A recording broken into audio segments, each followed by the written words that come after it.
దేవుని బిడలగా, దేవుని సంఘంగా, స్వకీయ సంపాద్యంగా ఆయన చిత్తములో, ఆయన ఉద్దేశములో, ఆయన ఆలోచనలో పెరుగుతున్న మనం గ్రహించవలసిన ఒక సార్వత్రిక సత్యం ఏమిటంటే,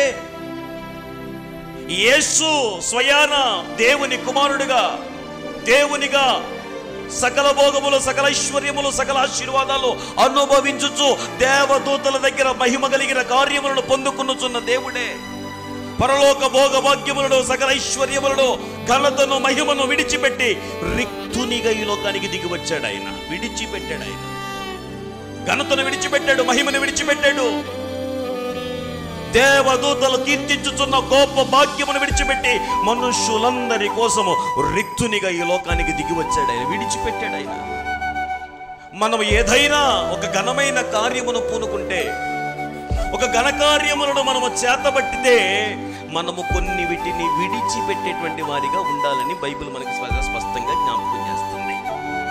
ఘనకార్యములను పూనుకొనిన వారు, ఘనకార్యముల కొరకు ప్రయాసపడుతూ, తపన పడుతూ, ఆశపడుతూ, ఏదో ఒక గొప్ప కార్యం చేయాలి, ఏదో ఒక ఉన్నతమైన కార్యం జరగాలి, ఒక మహిమగల కార్యమే స్థిరపరచబడాలి అని ఆశపడుతున్న వారందరికీ బైబిల్ నేర్పుతున్న ఒక సార్వత్రిక సత్యయుక్తమైన పాఠమేమనగా, విడిచిపెట్టడం అలవాటు చేసుకోవాలి. విడిచిపెట్టడం అలవాటు చేసుకోవాలి.